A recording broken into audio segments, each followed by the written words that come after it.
Good afternoon, everyone, and welcome back to Bluegrass Dreams to Seams. My name is Cheryl, and I have been sewing for quite a number of years. Since I was about 12, I think that's when my mother first started teaching me at-home lessons, and by the time I reached high school, I had made just about every garment, with the exception of maybe a blazer, a really, really dressy blazer. So I wanted to see my dress, my denim dress. For some reason, the linen dress that I made fit perfect, but when I put on the denim one, it felt a little big, like right underneath the arms and through this bust area. So I didn't do anything different. I used the exact same pattern pieces I created for the linen on the denim. If you have any clues as to why that happened, let me know. I did put the grommets in the neck edge of the dress. I still have not added them on the edge of the pocket. I do not have enough to go along the shoulder seams. I love that idea. I have looked frantically trying to find this size and color. I can't find it. I bought these at Joann Fabrics when it was open, and I only had 2 packages, so I don't have enough.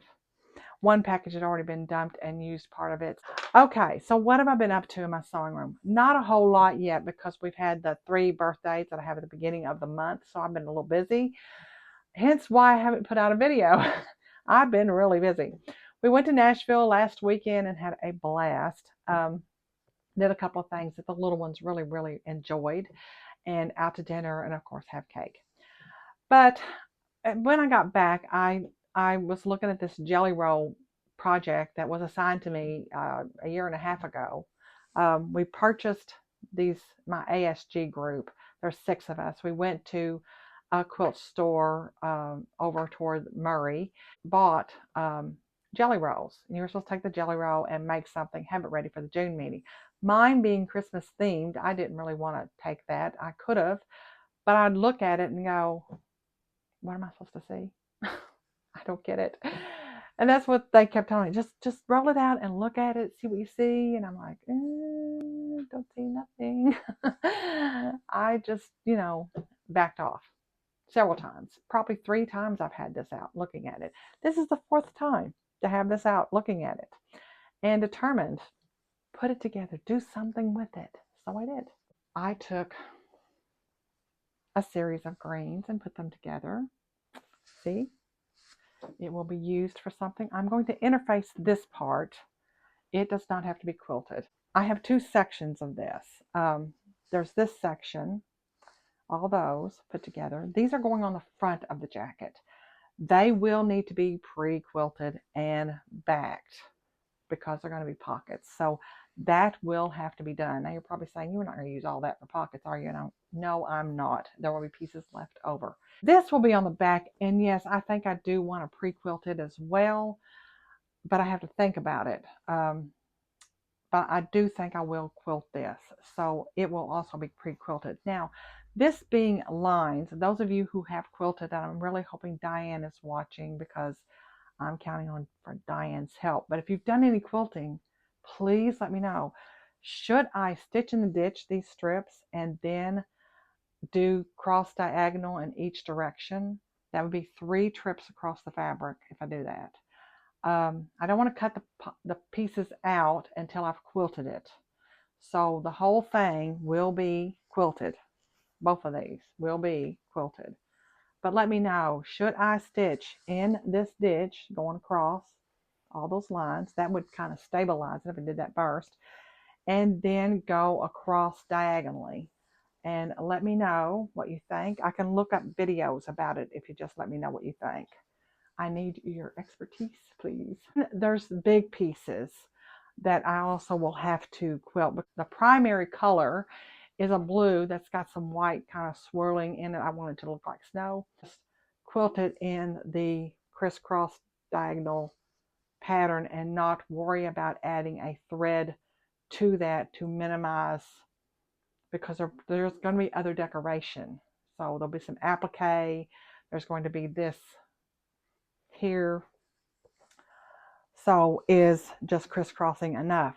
Keep in mind it is going to be a jacket. So I just need some help here, some advice. Other things that I have planned, that is a big thing. I have a shirt that's going to be cut out probably tonight or tomorrow and start putting it together. I have always wanted this fall looking shirt. It is Wyndham Fabrics, Marcy Durst. Been wanting to make it for a long, long time. I have a picture from Marcy Tilton's website that I just loved, and it's kind of serving as my inspiration piece for the shirt. I look forward to getting that made. Then I'm going to start the quilting on this jacket so I can get all that done and assembled. Hopefully by the end of Thanksgiving weekend, I would have this jacket finished. I will not reveal that jacket until after I've had my ASG meeting because some of them watch me. So I don't want to reveal that jacket and then they see it prior to that meeting. So I will not show you my jacket until after my meeting. What I will show you though is I went by Music City Textiles. Now in Nashville, Textile Fabrics closed. He wanted to retire. No one bought the business. But three women went in together. I believe it was three. It might be two, but I know some women went in together to open Music City Textiles. It is a smaller, probably a third of the size of what we're used to having in Nashville. We don't have Joann Fabrics anymore. You know, I miss them because I needed those grommets. That's when I miss Joann's, is when I need something like a notion and I can't go get it because that was my go-to place for notions. But I decided to buy a piece of fabric because I try to support the store. It's my second time in. I would say it's about 70 to 80% stocked now. They do have quite a bit of a selection. And, you know, some of them, there's not a lot of yardage on it. She says things are going great for her, and I hope that it really is. But if you're in the Nashville area, please look up Music City Textiles and try to make a visit. And if you can, make a purchase. So I saw this and I thought, you know, I would love to make the Wren blouse for Christmas in this. I've seen it made up in a plaid like this, and it is really pretty. So, you know what the Wren blouse is chalk and notch. That's the Wren blouse. I made the long sleeve version. This is the dress version. I won't be putting that on there. It'll look something like that. So that is what I bought this fabric for. So that is planned. The jacket is planned, the Christmas jacket. Then other jackets I want to make. Oh my goodness, you would not believe I'm on a jacket kick. But I've been wanting to do something with this fabric that I purchased at Textile Fab. Bought this off the sale rack. It is close to 5 or 6 yards on here, 60-inch wide. And I thought, yeah, you need to go home with me. One of these days, I'll figure out what you're going to be. Well, 2 yards of it is going to be this jacket right here. You can use denim with this. I think this is just going to be lovely.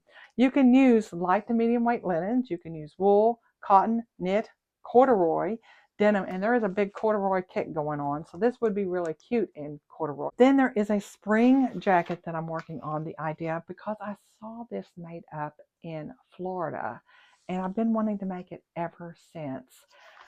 Keep losing my pattern, keep finding my pattern, then I'm like, okay, it's summer now, I'm not going to make a jacket now. But I put it someplace where I knew I would constantly see it. This was run off from a website that I don't think is open anymore, but you could probably find similar type patterns. But notice it's got a yoke in the back. I've already picked this Marcy Durst print up. I might go get more. I need about, I think, 3.5 yards to make the bulk of it out of this. So I need to go get some more of this. And then if I want to do a different fabric in this yoke, I'll need to look for that as well. That is it for me right now. That is what I got planned. And I think my next video is going to be about sewing rooms, especially if you're limited on space. And I have been there, folks. Very limited on space, and you have to get very creative. And there are some great ideas. So I thought I'd do something like that for people who are trying to decide, where am I going to squeeze a sewing room in? I have limited space. So that's what's going to be the next video. Look forward to sharing all that with you, and bye for now. Happy sewing, everybody.